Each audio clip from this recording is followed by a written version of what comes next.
Olá, muito bom dia. 29 de maio de 2018, as principais notícias desta terça-feira estão aqui na TV Difusora. Sem acordo, caminhoneiros chegam ao 9º dia de paralisação. Em São Luís, 3 pontos de bloqueio permanecem, segundo a Polícia Rodoviária Federal.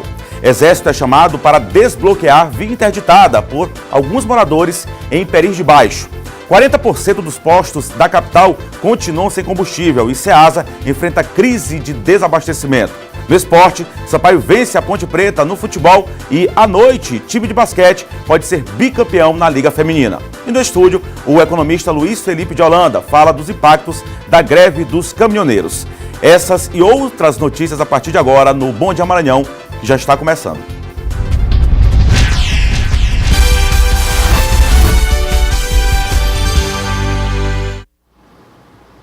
Agora são 7 horas e 1 minuto, 7 e 1, Bom Dia Maranhão já está no ar aqui pela TV Difusora, trazendo muita informação para vocês. A gente já começa mostrando como é que está o tempo e o início da manhã desta terça-feira no trânsito aqui no centro de São Luís. Trânsito tranquilo neste momento na Ponte Bandeira Tribuzzi. Importante ligação aí do centro da cidade com vários outros bairros aqui da capital São Luís. O tempo é parcialmente nublado, tem algumas nuvens ali, mas não há previsão de chuva, pelo menos neste momento, como a gente pode acompanhar nas imagens feitas pelo nosso repórter cinematográfico José Antônio Teixeira. Trânsito tranquilo, a gente lembra que nessa semana há um feriado, é uma semana bem mais curta, tem ponto facultativo na sexta-feira para diversos órgãos, uma semana bem mais curta por conta do feriado de quinta-feira. E agora são 7 horas e 2 minutos, a paralisação dos caminhoneiros chega hoje ao seu 9º dia. Sem acordo com o governo, a categoria continua bloqueando estradas em todo o país. Em São Luís, 3 pontos de bloqueio continuam, segundo a Polícia Rodoviária Federal. Em um dos pontos de paralisação de caminhoneiros, em São Luís, seu Raimundo Nonato fala que o movimento é um protesto contra a corrupção. A situação hoje é a que se encontra o Brasil. Aqui a regra é o seguinte, é fora a corrupção. Porque o Brasil, amigo, não tem mais condição, nós brasileiros não tem mais como aceitarmos o país do jeito que está. No bloqueio que fica na entrada da Vila Culier, entre o Porto do Itaqui e o bairro Pedrinhas, um comboio escoltado pela Polícia Rodoviária Federal seguiu em direção à região dos Cocais para abastecer viaturas e ambulâncias. A passagem foi autorizada após uma assembleia entre os caminhoneiros. O PRF veio aqui e conversou com a gente, né, para liberar combustível, até gás de cozinha, gás de hospital, já para manter as coisas, para não faltar, né? Para este caminhoneiro, o movimento não chegou ao fim porque a proposta feita pelo governo federal não atende às reivindicações da categoria. Nós estamos pedindo o apoio da população para ir em peso, porque o que vai tirar do óleo vai para a gasolina. Entendam isso, vocês não vão andar à vela de barco, vocês vão andar de moto, de carro, e tem gente que trabalha, tem táxi, tem Uber, tem tudo. Então não é só a gente na causa. Sem um acordo, os transtornos só aumentam. Se continuar do jeito que vai, muita gente vai ter que entregar caminhão aos bancos ou sair do ramo. Infelizmente está assim, no momento está. Se não houver uma melhora daqui para frente, está correndo o risco do dono do caminhão não aguentar a despesa e ter que encostar o caminhão ou vender.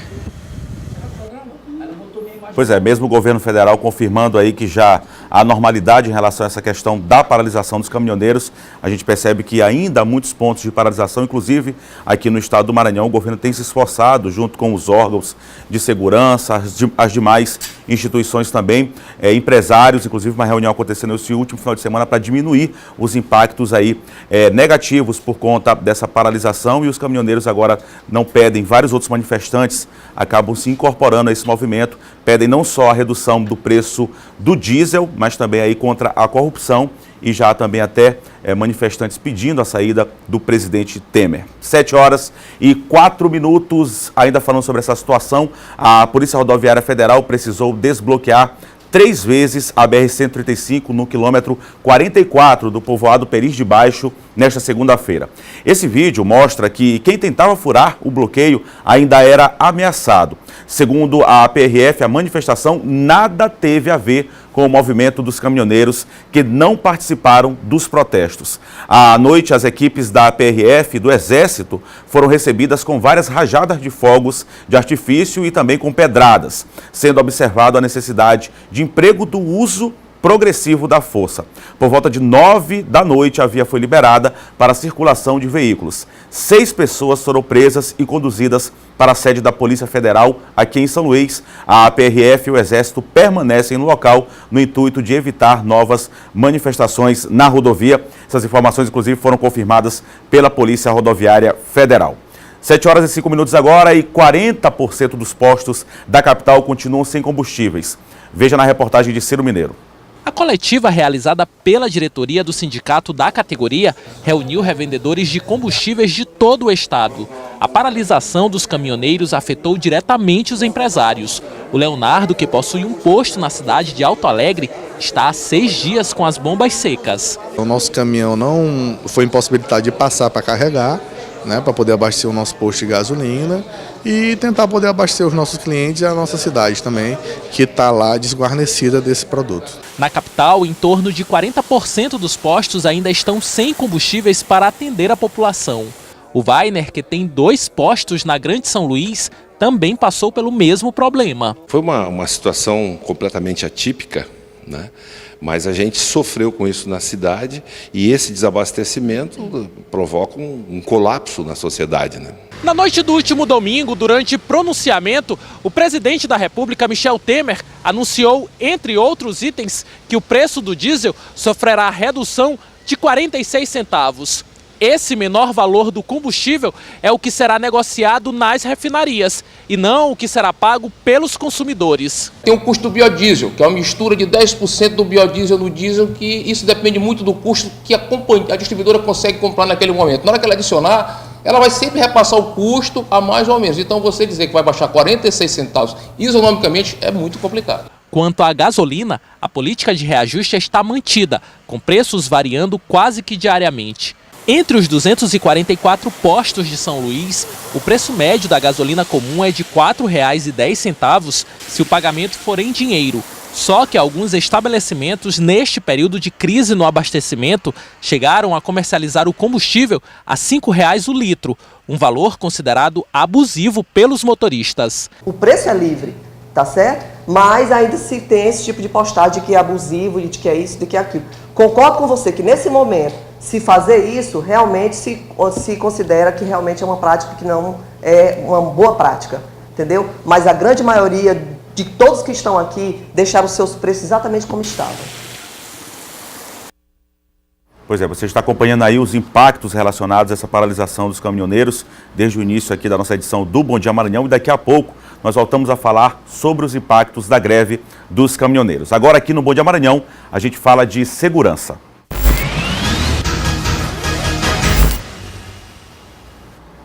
Já está aqui comigo Silvan Alves. Muito bom dia, Silvan. Bom dia, Eduardo. Bom dia a todos. Silvan, falar de mais uma apreensão realizada aí pela polícia aqui na capital São Luís. 30 quilos de droga, né? Uma apreensão, mais uma grande apreensão.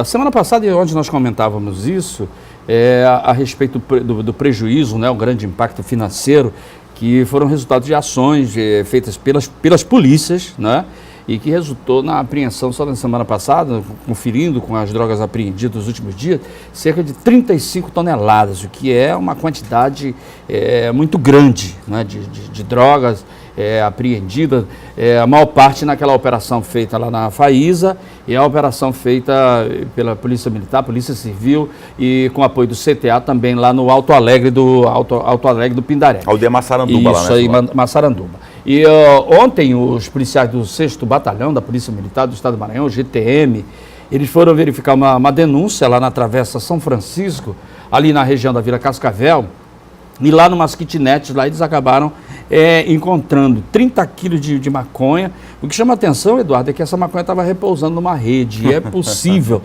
de que o traficante tenha conseguido escapar, porque a rede ainda balançava para lá e para cá, quando a polícia acabou conseguindo chegar no local. Dentro da rede, né, Silvan? Eles escolhem qualquer lugar. Exatamente. E aí a senhora lá, a proprietária lá do imóvel, ela foi levada para a delegacia, foi ouvida como testemunha no primeiro momento, pelo delegado Luiz Henrique Tinoco. Olha lá, você vê desenrolando lá na rede, já lá na delegacia. E é muita droga, né, Silvan? 30 quilos de maconha. Muita droga. E aí os policiais fizeram a apreensão, e o caso deve ser encaminhado para a SENARC, que é a Superintendência Estadual de Combate e repressão ao narcotráfico, que vai dar prosseguimento às investigações para saber qual a procedência e quem seriam os donos ou proprietários aí dessa droga. Foram várias equipes do GTM do 6º Batalhão, tendo como CPU o sargento Ricardo, o Mário também, que como coordenador, não é, que organizaram todo esse trabalho para que fosse feita essa apreensão. Então não tem sido fácil para o tráfico. É claro que eles vão sempre tentando, buscando outras formas, outras maneiras de tentar chegar com grandes carregamentos, mas aqui, né, a polícia e, é claro, a sociedade tem sempre levado a melhor. Importantes apreensões, mais uma realizada aí pelo 6º Batalhão da Polícia Militar. Importante trabalho da PM. Agora, se vamos falar de uma apresentação hoje que vai acontecer, também importante prisão realizada pela polícia de dois bandidos que acabaram matando a própria madrasta, né? São os dois irmãos, o Samuel e a irmã dele. Eles foram presos em Mauá, na região de São Paulo. E esse crime foi um crime de grande repercussão, foi em fevereiro agora desse ano. E eles, movidos de acordo com a investigação feita pela polícia, pela ganância, a cobiça, eles resolveram matar a dona Maria Madalena, que era uma senhora que convivia com o pai deles, e aí o pai faleceu, e eles não aceitavam a partilha dos bens, começaram a brigar pela casa, pelo imóvel, né, e pelos bens que foram deixados por ele, e aí, por último, eles não aceitavam repartir, né, com a dona Maria Madalena.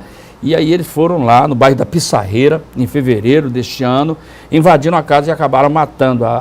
Foi um crime bárbaro, com golpes de faca, pedradas. Eles acabaram tirando a vida dessa senhora que tinha 44 anos. Fugiram depois da prática do crime. O inquérito foi feito pela Superintendência de Homicídio e Proteção à Pessoa e depois o pessoal da SHPP, né, tem uma boa equipe. A maioria dos assassinatos, crimes até de difícil elucidação, eles dão uma resposta.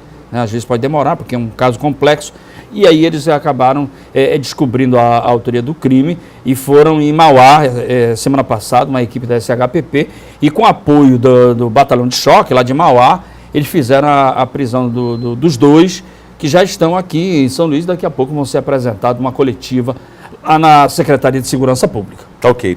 Obrigado, Silvânia, como você bem falou, tudo pela cobiça, lamentável. Obrigado, Silvânia, muito bom dia a você. Bom dia, Eduardo, bom dia a todos. Bom dia, Silvânia, muito obrigado. A apresentação acontece às 9 horas da manhã hoje, lá no prédio da Secretaria de Segurança Pública, desses dois irmãos que mataram a própria madrasta, tudo por conta da cobiça, como o Silvio Alves falou. Vamos agora saber as principais notícias da região tocantina com Luiz Carlos Lima. Muito bom dia, Luiz. Bom dia, Eduardo. Bom dia a todos. Olha, a crise dos caminhoneiros atinge diretamente a economia da segunda maior cidade maranhense. Um termômetro desse impacto pode ser visto no comércio e também na indústria. O seu Carlos é empresário do setor de autosserviços. Assim como todo empresário nos últimos dias, a situação não tem sido fácil. O comércio é algo muito que se movimenta todo dia. Durante esses últimos, acho que 10 dias, os pedidos que foram feitos às fábricas, nenhum estão sendo faturados. Apesar da indefinição sobre os rumos da greve dos caminhoneiros, já é possível imaginar impactos de longo prazo, que os dias de paralisação poderão ter na economia do Brasil. Como a gente viu, diversos setores da economia foram afetados. O mercado financeiro está recorrendo a todas as alternativas para poder se safar dessa crise de abastecimento em razão dos protestos dos caminhoneiros. E se essa paralisação não acabar, outro setor muito importante vai ser afetado também, que é o da distribuição de água. Se você for ver, por exemplo, o movimento portuário está paralisado. Então você tem muitas mercadorias que chegam do exterior, você tem muitas mercadorias que precisam chegar aos portos. Cada navio parado num porto, ele tem um custo, em média, de $60 mil dia. A paralisação dos caminhoneiros atinge também as universidades e faculdades particulares. Algumas instituições aqui de Imperatriz até suspenderam as aulas. A UFMA, Universidade Federal do Maranhão, e as faculdades particulares de Imperatriz paralisaram as atividades em sala de aula nesta segunda-feira por conta do desabastecimento de combustíveis na cidade. Nós estamos atentos às necessidades, né, a necessidade de uma possível paralisação. Nós emitimos uma nota orientando para que os professores e os coordenadores de curso possam estar, durante esse período de greve, não estar fazendo avaliações, né, para que não prejudique a maioria dos estudantes. Em contrapartida, a direção do Instituto Federal do Maranhão, Campus Imperatriz, não liberou os alunos. No entanto, todas as faculdades particulares de Imperatriz suspenderam as atividades acadêmicas e um novo parecer será publicado para esta terça-feira. Mais de 55 mil pessoas já foram vacinadas contra a gripe aqui em Imperatriz. De acordo com o Ministério da Saúde, as mulheres estão entre as que mais se vacinaram. Crianças, idosos acima de 60 anos, gestantes e mulheres que tiveram parto há menos de 45 dias fazem parte do grupo prioritário. E nós estamos agora já quase finalizando a nossa campanha, que finaliza dia 1º de junho. Mas a gente pede para as mães que têm crianças entre 6 meses a menor de 5 anos que leve até a unidade, porque esse grupo ele ainda está baixo. A gente precisa melhorar essa cobertura vacinal. Até agora, aqui em Imperatriz, já foram vacinadas mais de 55 mil pessoas. De acordo com o Núcleo de Controle de Doenças da região, essa cobertura deve aumentar até o dia 1º de junho, quando a campanha se encerra. Nós estamos em média aí em torno de 60% a 70% já chegando nessa reta final dessa penúltima semana. Nós vamos ter agora essa semana, que é um pouquinho mais curta, mas muitos municípios estão priorizando a campanha, até porque nós temos uma meta a cumprir, né? Mas pelo andar das médias dos municípios da nossa região, a gente está indo bem. Por hoje é só, Eduardo, a gente volta com você aí no estúdio. Ok, Luiz Carlos, muito obrigado. Imperatriz também repercutindo essa questão da problemática do desabastecimento. E no próximo bloco, o Ceasa enfrenta crise de desabastecimento aqui na capital. E mais, Tribunal de Justiça mantém condenação da prefeita à ostentação Lidiane Leite. Assunto para John Coutrin. 7h17. O Bom Dia Maranhão volta já.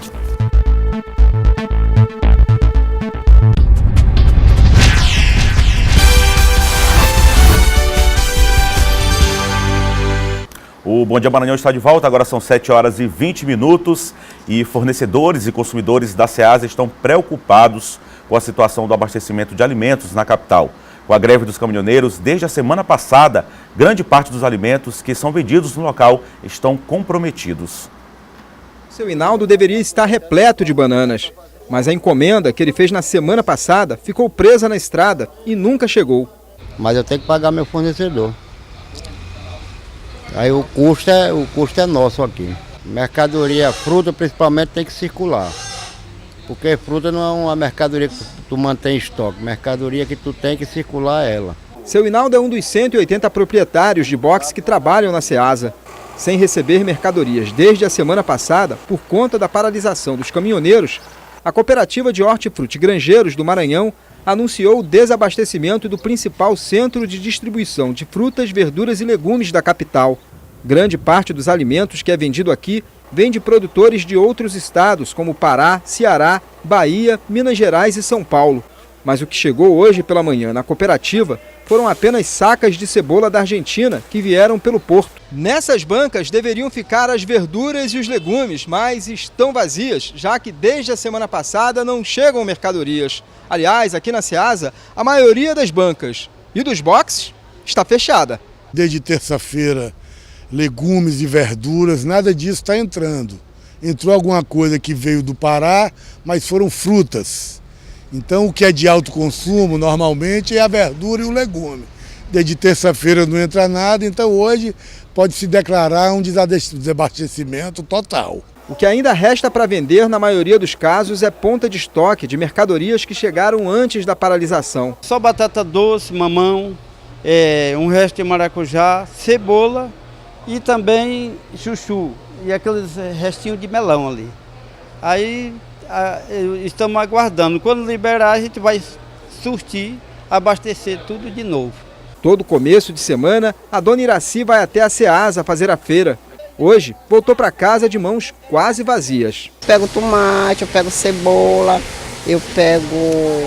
Ainda agora ali, porque eles botam assim a caixa e aí a gente pega a banana. Mas só que eu peguei só essa daqui, o menino foi que pegaram, bem dizer, tudo. Aí eu peguei só esses daqui. E para quem não encontra os alimentos preferidos, a hora é de renovar o cardápio. Agora é restringir, né? Porque tá difícil. E tentar inovar em outros pratos que possa ter aqui ainda. Por exemplo, substituir a batata pela cebola, ou então outras leguminosas que já estão mesmo ainda de fácil acesso ainda. Pois é, agora até essa substituição está complicada porque está de fato tudo muito caro, claro, variando de local para local. Olha, após essa reportagem, o presidente da Ceasa, Milton Gadelha, informou por telefone que 5 caminhões conseguiram furar bloqueios para fazer o abastecimento de alimentos na Ceasa. Alguns desses produtos estavam estragados por conta do longo tempo de espera nas estradas do estado. 7 horas e 24 minutos, a gente continua falando sobre essa situação e para falar sobre os impactos que já refletem na economia aqui do estado do Maranhão e até no país, eu recebo agora aqui no Bom Dia Maranhão o economista e presidente do Instituto Maranhense Socioeconômico e Cartográfico, Felipe de Holanda. Muito bom dia, Felipe, obrigado pela sua presença aqui no Bom Dia Maranhão. Eu que agradeço. Felipe, sobre essa situação econômica, a gente já percebe há desabastecimento em muitas áreas. Como é que você já acompanha essa situação, não daqui ao futuro, agora, presente? Como é que está a situação econômica, como é que os estados já estão passando por uma crise econômica dessa, de dificuldade de desabastecimento, como é que os estados já estão reagindo e a própria população nessa questão econômica? Olha, é realmente uma situação inusitada, né? Para dizer a verdade, não é tão inusitada assim. Tinha alguma coisa nesse nível há 55 anos atrás, 1963, né? O que preocupa bastante. Veja, um prejuízo enorme para o país. Há estimativas aí de que somente nessa uma semana, né, você teria trazido uns 100 bilhões de reais de prejuízo disseminado em vários setores, né? O pessoal da produção da proteína animal, né, o comércio varejista de uma forma geral, né? E, enfim, esses mais de 500 pontos de bloqueio em todo o país terminaram trazendo uma situação muito preocupante de desabastecimento, né? Então, por exemplo, a gente vai aos supermercados em São Luís, ontem o Ceasa estava fechado, né? Então começa a se normalizar isso, mas lentamente. Agora, o maior problema em relação a isso é que o governo não tem garantia de que mesmo atendendo praticamente todas as reivindicações, com 0,46 46 centavos de diminuição no preço do combustível, com impacto fiscal bastante relevante, que o movimento não foi desmontado, né?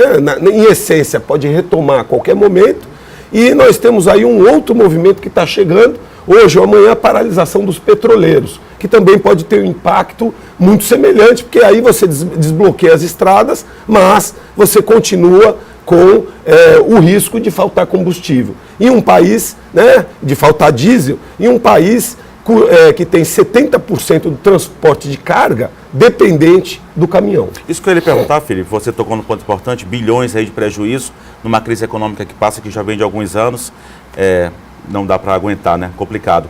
Agora você falou no ponto importante, essa questão do escoamento. A gente depende muito do escoamento pelas rodovias. Não se trabalhou essa questão ferroviária, até com a utilização de rios, enfim, o mar, para poder fazer esse escoamento, esse transporte de mercadorias. Isso aí pode ser considerado um outro erro de gestão? Não, com certeza, mas não é de uma gestão, é um problema histórico, né? Desde a década de 30, né? Mais particularmente a partir da década de 50, que o Brasil investe excessivamente, né, na questão do transporte rodoviário, em detrimento do transporte ferroviário, do transporte hidroviário, não é isso que nós temos, né, pela natureza do território, e o transporte de cabotagem, né? Então é um erro que se acumula.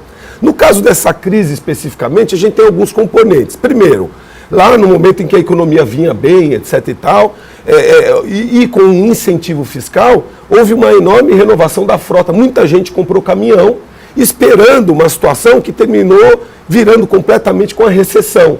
A verdade é a seguinte, o volume de cargas no país diminuiu bastante, de transporte, por causa da crise econômica. E muita gente ficou, né, com financiamentos altos, né, no caso dos caminhoneiros, não apenas os caminhoneiros individuais, que mais ou menos 30%, 40% do conjunto de caminhoneiros, como também das empresas de transporte, né? E recentemente uma falta de sensibilidade deste governo, do governo Temer, né?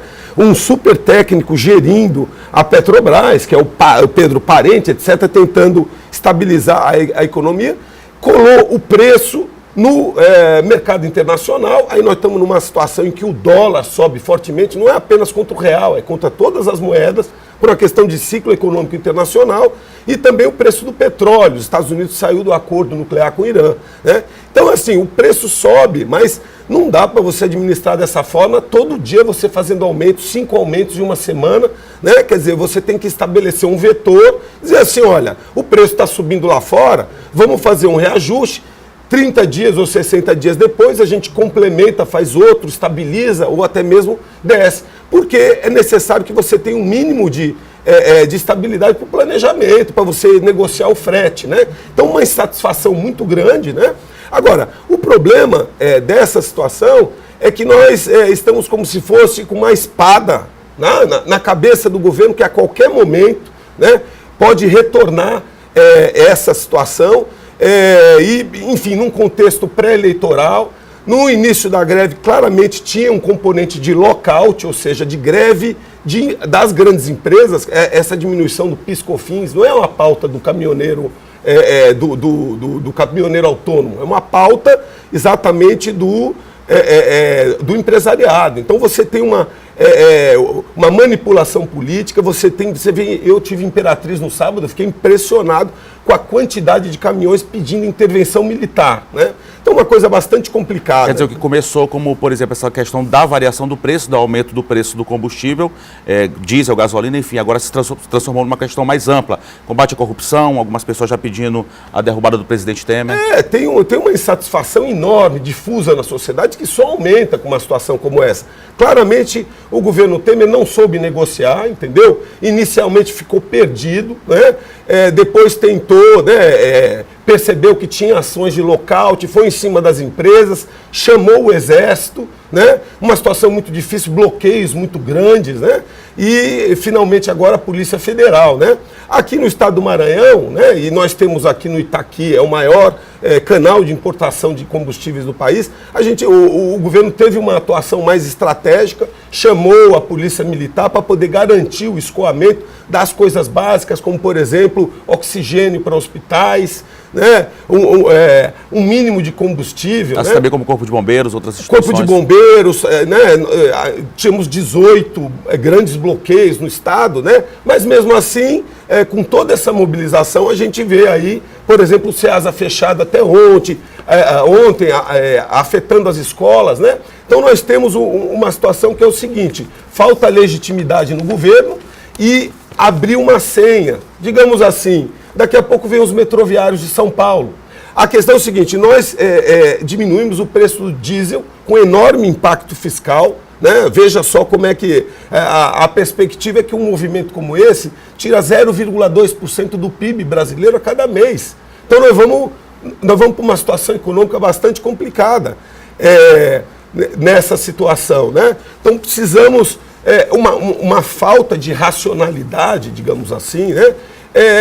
E daqui a pouco nós vamos ter taxistas e uberistas dizendo: eu quero a mesma coisa para gasolina. E aí? Eu estive em Brasília na quinta-feira, foi uma loucura o que estava acontecendo lá. Eu vi um bloqueio de uberistas impedindo a chegada de carros, de qualquer tipo de carro, ao aeroporto, né? Ameaçando isso. Quer dizer, não era só o querosene de aviação, né? Então tem uma situação em que termina havendo a agregação das racionalidades de cada um dos agentes, e agora passa a ser racional pressionar o governo federal porque ele está fraco, transforma numa mega macro irracionalidade para o país. Tá ok. Felipe, a gente volta a falar sobre esse assunto, claro, ainda está repercutindo, a gente torce, claro, para que essa situação se normalize, para o bem do país, para o bem da população, mas a gente volta a tocar nesse assunto certamente. Eu conversei aqui com o presidente do Instituto Maranhense Socioeconômicos e Cartográficos, Felipe de Holanda. Muito obrigado. Eu que agradeço. Obrigado, Felipe. Agora são 7h32 e conselheiras tutelares do município de Arame receberam nesse fim de semana kits que devem fortalecer as políticas de proteção aos direitos da criança e do adolescente. De casa em casa, as conselheiras tutelares do município de Arame fazem o seu trabalho de assistência aos direitos da criança e do adolescente. Uma tarefa desafiadora para quem, em muitos casos, precisa se deslocar para povoados bem distantes. As estradas são de difícil acesso, a gente tem essa dificuldade.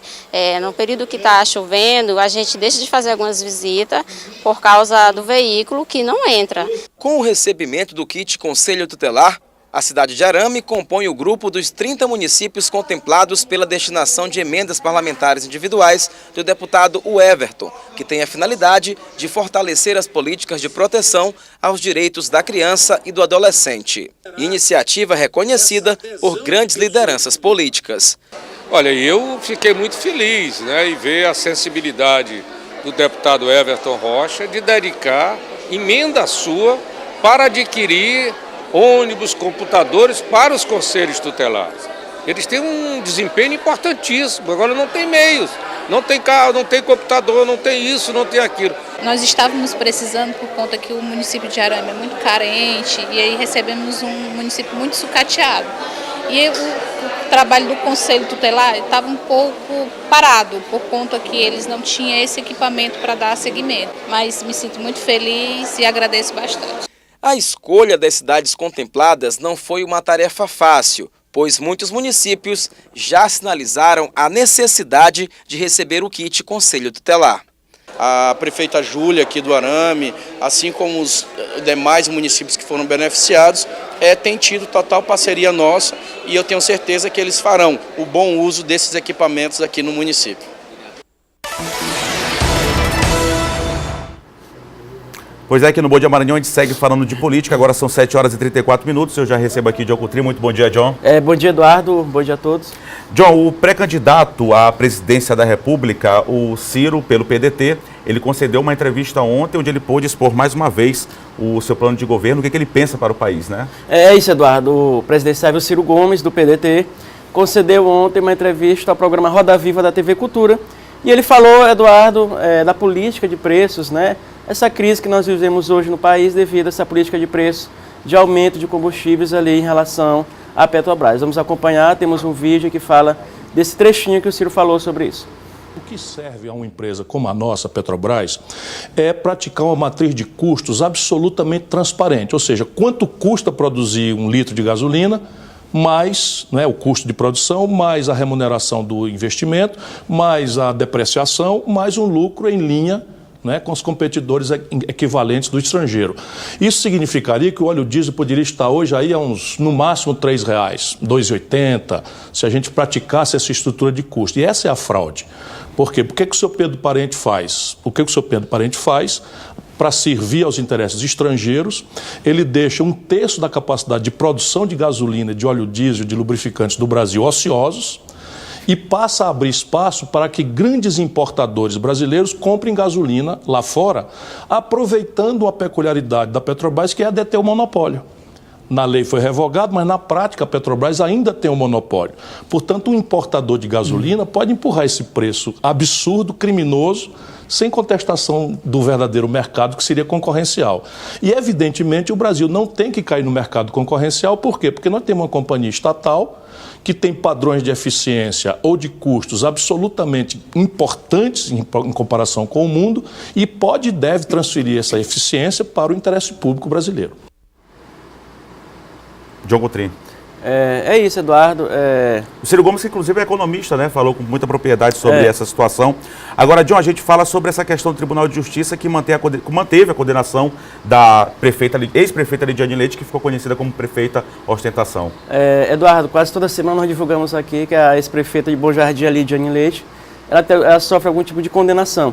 E dessa vez o Tribunal de Justiça manteve, né, uma condenação relacionada a um convênio que ela fez com a Fundação Nacional de Saúde, lá em Bom Jardim, quando ela era prefeita, só que ela não prestou informações, contas desse convênio e ela acabou sendo condenada.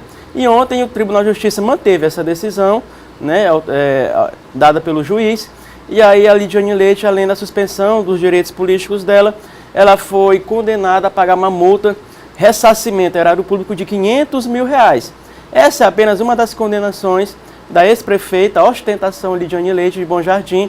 Além disso, está proibida, né, de fazer convênios com o poder público e além de pagar uma multa de 50 vezes o dano que ela provocou. Ou seja, é uma condenação imposta à ex-prefeita Lidiane Leite e ela deve, então, além dessa condenação, sofrer outras sanções por uma série de irregularidades cometidas ali à frente do município de Bom Jardim, quando ela era gestora daquele município. Tá ok. John, era mais uma condenação, né? Já foram várias aí pela Justiça. John, um vereador aqui da capital São Luís, ele cobrou o cumprimento da lei do botão de alerta aqui em São Luís, que muitas pessoas chamam até de botão do pânico, né?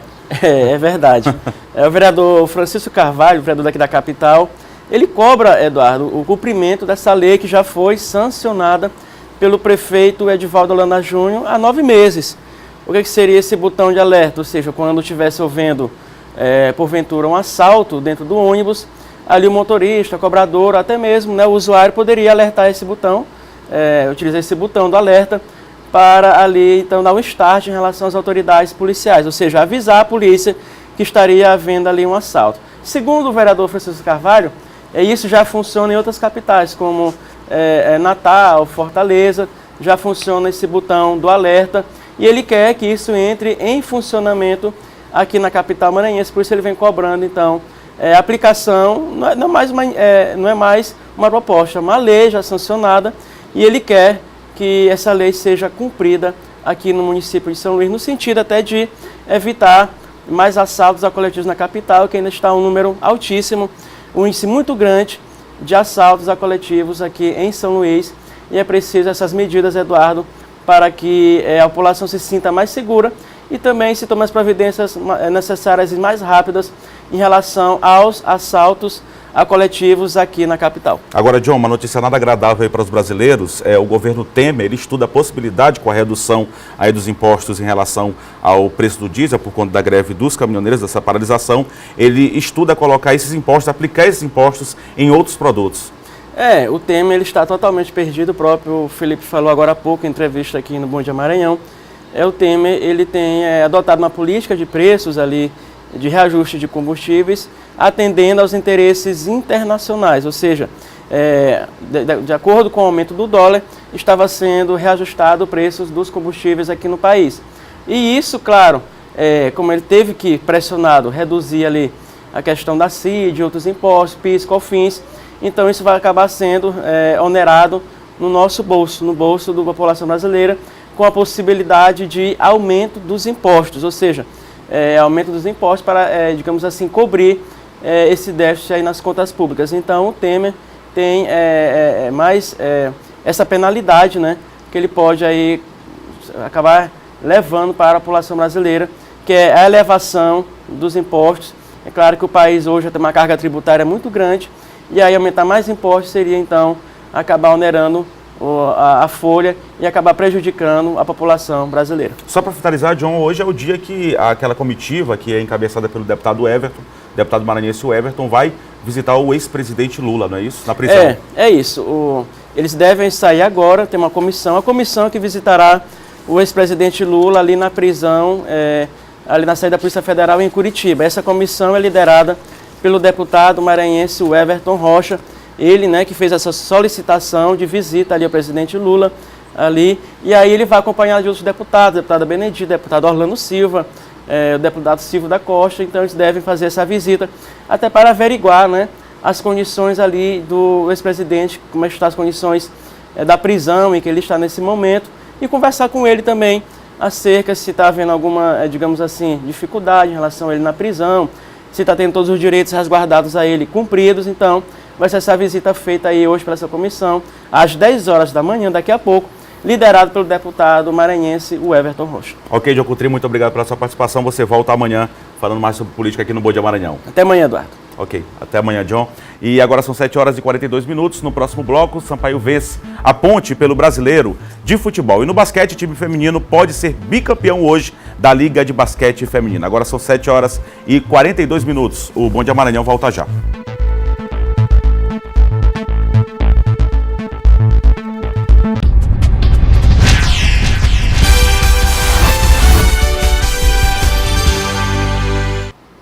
E o Bom Dia Maranhão está de volta aqui pela TV Difusora, agora para falar de esporte.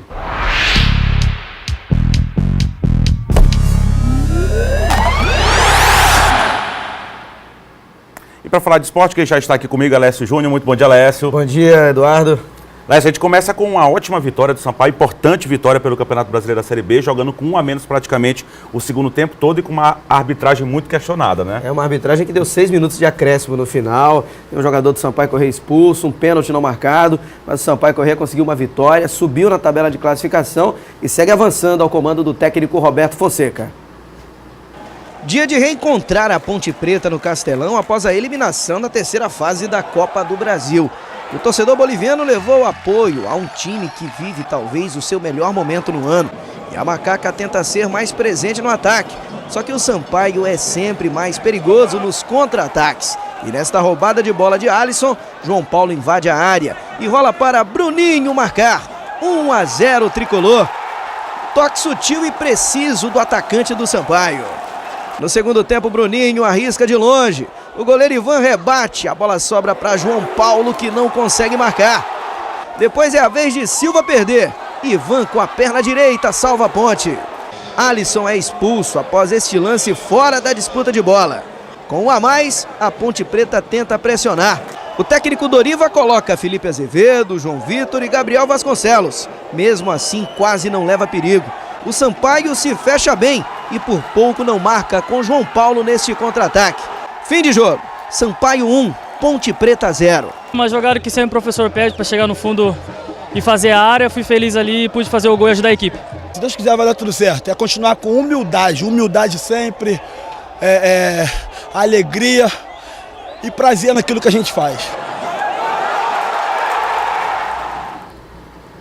Pois é, e na sequência vem o Fortaleza por aí. Sampaio e Fortaleza, o jogão. Fortaleza é líder invicto ao comando do técnico Rogério Ceni. E o Sampaio vive um momento maravilhoso ao comando do técnico Roberto Fonseca, com a segunda vitória seguida na disputa da Copa do Nordeste. Em 4 jogos, venceu 3 ao comando do Roberto e empatou apenas um, que foi o da classificação lá em Salvador pela Copa do Nordeste. E por falar em Copa do Nordeste, é dela que vamos falar agora. Copa do Nordeste. Oferecimento Cred Shop, mais conquistas na sua vida. E Mateus, somos um só coração. Expectativa para a definição das datas para Sampaio Corrêa e ABC, o ABC que é da Série C e jogou ontem pela Série C. O time do ABC enfrentou o Clube do Remo, o Remo foi derrotado por 2-1 jogando lá em Natal, resultado que fez com que a comissão técnica do Remo caísse. O Givanildo não é mais técnico do Remo, Arthur, o Rei Arthur, lá de Belém do Pará, é o novo treinador da equipe remista e o ABC segue jogando brasileiro na expectativa para enfrentar o Sampaio na semifinal do Nordestão. Agora o assunto é Imortal FC. O fim de semana foi de pit stop da turma do Imortal lá na Avenida Litorânea. O domingo foi de pit stop do Imortal FC na Avenida Litorânea. É sábado o maior evento de MMA do Brasil aqui em São Luís. E a fera estava lá, ele, Zuluzinho, que volta ao octógono depois de mais de 7 anos. Agora diminuiu mais a rotina de treino, que vinha muito intensa. E chegando próximo já, expectativa grande agora e esperando a hora, né? E trazer mais uma vitória para o Maranhão. O maior evento de MMA do Brasil, chegando aqui pela primeira vez no Norte e Nordeste. As expectativas são as melhores, reta final agora, final da preparação dos atletas, que é a área que eu cuido. A promoção do evento está sendo bem feita, tudo de melhor aí está sendo preparado para o público no sábado que vem lá no Castelinho. E a gente tem total confiança aí na casa cheia e dos maranhenses terem a melhor performance possível. Expectativa gigante, hein? É sábado no ginásio do Castelinho. Falando da Série D do Campeonato Brasileiro, a CBF confirmou a rodada do fim de semana, jogos no dia 3 e no dia 10. O Moto vai até o estádio Joia da Princesa, no interior da Bahia, enfrentar o Fluminense de Feira de Santana, jogo marcado para as 4 da tarde. O Cordino recebe em Barra do Cordo Ferroviário, jogo marcado para as 3h30 da tarde. E o Imperatriz, a princípio, joga domingo. A diretoria vai tentar puxar para o sábado, às 4 da tarde, mas esse horário pode mudar. Ou no domingo ou no sábado, o Imperatriz quer jogar às 18 horas no Frei Epifânio contra o América de Natal. E hoje é dia de decisão no basquete, hein? Sampaio Basquete encara o Campinas no quarto e que pode ser decisivo jogo do play-off. O tricolor tem 2 vitórias, perdeu um jogo. Se vencer hoje com o ginásio lotado, conquista o 2º título da sua história na LBF. É bom lembrar que o tricolor já foi campeão uma vez e a entrada no ginásio hoje, a partida começa às 7 da noite, é 1 quilo de alimento não perecível, portanto, chegue cedo para acompanhar essa grande festa do esporte. Quem sabe, mais um título brasileiro para o estado do Maranhão. Eduardo Ericeira. Fica a nossa torcida, expectativa de casa cheia. Muito obrigado, Laércio. Valeu, Eduardo. Você está de volta amanhã aqui no Bom Dia Maranhão.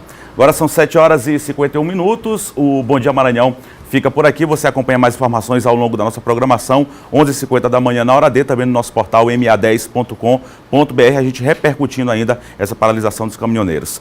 7h51. Até lá, a gente volta amanhã.